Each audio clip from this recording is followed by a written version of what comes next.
युग चटर्जी को एकटक देखते हुए उससे पूछता है, तुम्हारा यहाँ पर और कौन साथी है चटर्जी? कौन तुम्हारा साथ दे रहा है? चटर्जी नॉर्मली जवाब देता है, यहाँ तो मेरे बस 2 ही साथी हैं युग। युग मन ही मन सोचने लग जाता है, वो काला साया तो वर्चस्विनी जी से एक साथी की बात कर रहा था, पर ये चटर्जी 2 साथी की बात कैसे कर रहा है? अब ये चटर्जी का एक और साथी कौन आ गया? अगले ही पल युग हड़बड़ाहट के साथ चटर्जी से पूछ पड़ता है, कौन है तुम्हारे वो 2 साथी चटर्जी? चटर्जी अपने हाथ से वर्चस्विनी की तरफ इशारा करते हुए कहता है, एक वर्चस्विनी मैम और दूसरा चार्ली, यही तो है मेरे 2 साथी। वैसे पुलिस स्टेशन में और भी लोग हैं, पर उनसे मेरी उतनी जमती नहीं है। एक वर्चस्विनी मैम और चार्ली ही हैं जो मेरे दिल के सबसे करीब हैं, जिन पर मैं सबसे ज्यादा भरोसा करता हूँ। युग गुस्से के साथ कहता है, मैं इन साथी की बात नहीं कर रहा हूँ। चटर्जी हैरानी के साथ पूछता है, तो फिर तुम किन साथी की बात कर रहे हो युग? युग चटर्जी से पलट कर कहता है, मैं उस साथी की बात कर रहा हूँ जिसकी बात काला साया कर रहा था वर्चस्विनी जी से। चटर्जी मुंह बनाने लग जाता है। उसके चेहरे के एक्सप्रेशन देखकर साफ समझ आ रहा था कि उसको कुछ समझ नहीं आ रहा था कि युग उससे किस बारे में बात कर रहा था। युग उसको सब कुछ बता देता है कि उस रात काले साये ने उसके बारे में वर्चस्विनी को क्या क्या बताया था, क्यों उसकी बलि नहीं चढ़ाई थी। युग अपनी बात खत्म करते हुए चटर्जी से कहता है, वो काला साया बता रहा था कि यहाँ पर तुम्हारा कोई साथी भी है जो हर काम में तुम्हारा साथ देता है, तुम्हारे मकसद में भी। चटर्जी ना में अपना सिर हिलाते हुए कहता है, मेरा यहाँ पर कोई साथी नहीं है युग, ना ही मेरा लोगों की सेवा करने के अलावा दूसरा कोई मकसद है। मैं यहाँ पर सिर्फ और सिर्फ अपना कर्तव्य निभाने आया हूँ। युग अपने सवाल पर अडिग रहते हुए कहता है, तुम झूठ बोल रहे हो चटर्जी, सच सच बताओ कौन है तुम्हारा साथी? क्या वो हम में से ही कोई एक है या फिर कोई और? चटर्जी भी अपनी बात पर अड़े रहते हुए कहता है, मैं सच कह रहा हूँ युग, मेरा यहाँ पर कोई साथी नहीं है। वो काला साया झूठ बोल रहा होगा वर्चस्विनी मैम से। युग तुरंत पलटकर पूछता है, वो काला साया वर्चस्विनी जी से क्यों झूठ बोलेगा चटर्जी? चटर्जी झट से जवाब देता है, मेरे और वर्चस्विनी मैम के बीच फूट डालने के लिए। ये सब उसकी कोई साजिश है। वो नहीं चाहता हम साथ में रहें, इसलिए उसने ऐसी बातें कही होगी वर्चस्विनी जी को बहकाने के लिए।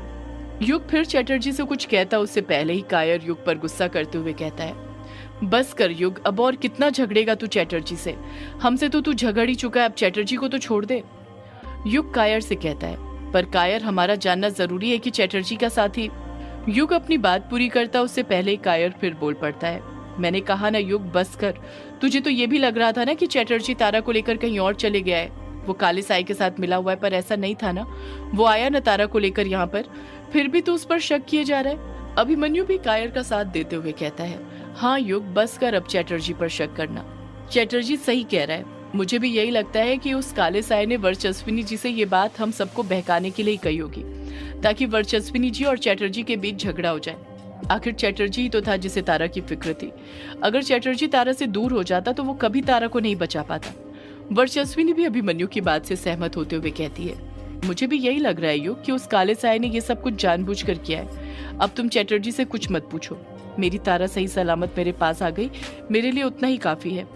सबके कहने पर युग अपने सवाल को अपने मन में ही दबा कर रख लेता है, चटर्जी से कुछ नहीं पूछता है।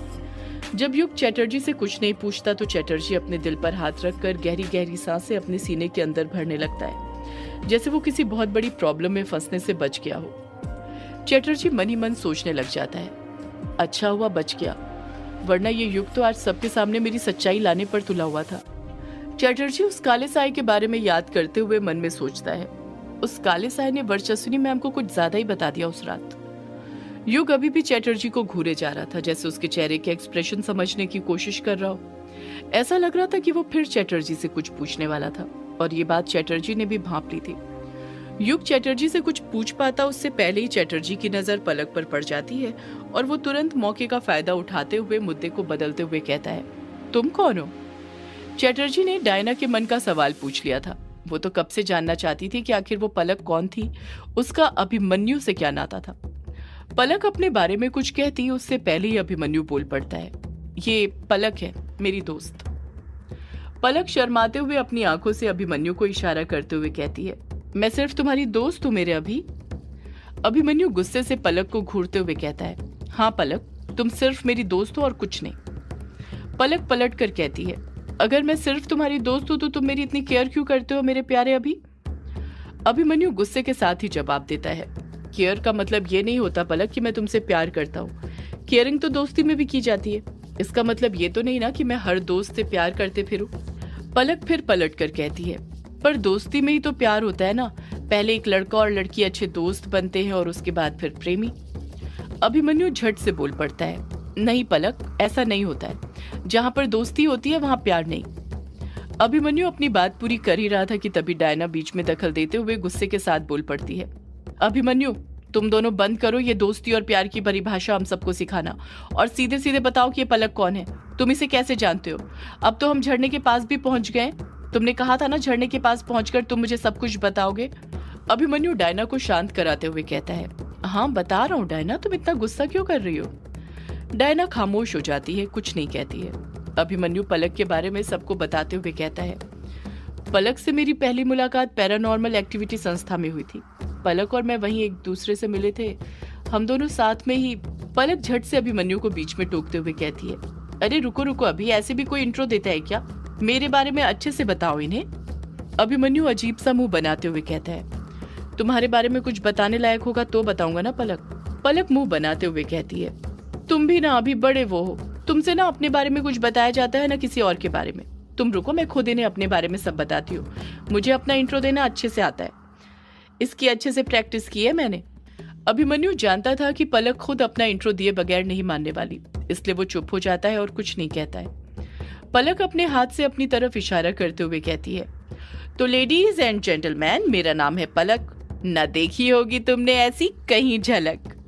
डायना धीरे से बड़बड़ाती है, हाँ नहीं देखी, ना ही कभी देखनी है।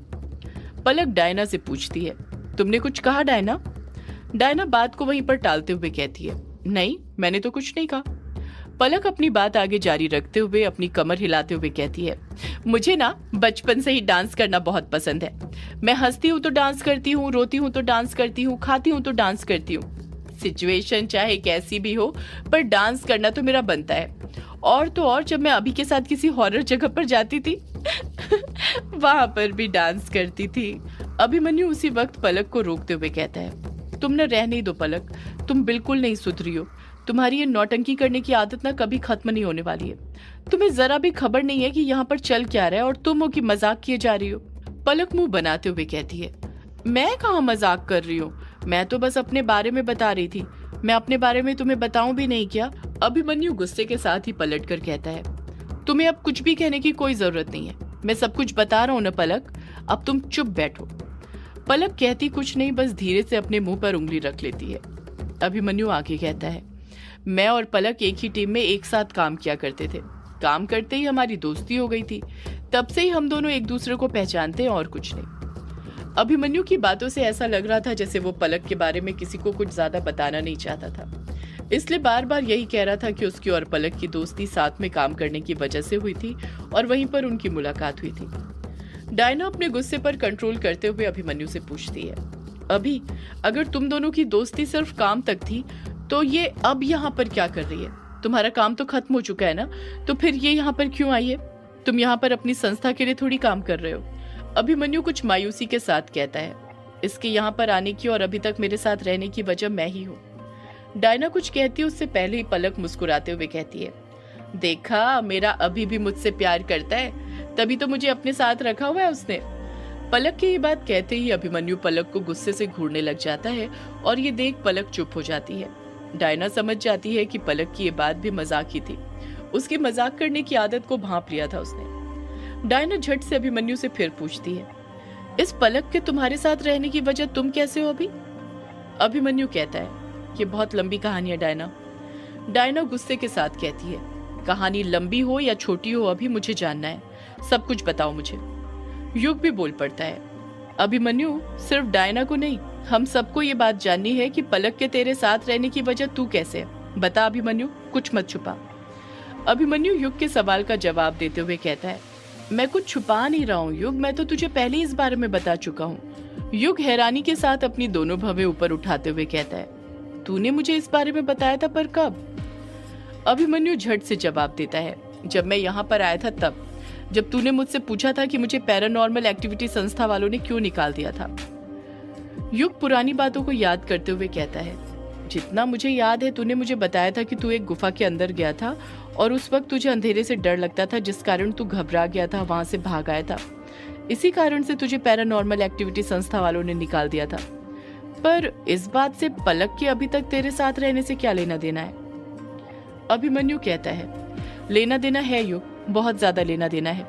सारे मसले की जड़ उस गुफा में हुआ हादसा ही है। अभिमन्यु अपनी नजरें नीचे करते हुए कहता है, उस वक्त शायद हम किसी और काम में बिजी थे और हमारे पास वक्त की कमी थी, इसलिए मैंने तुझे बस आधी बात बताई थी। युग पलट कर पूछता है, अगर उस वक्त तूने मुझे आधी बात बताई थी तो फिर पूरी बात क्या है अभिमन्यु?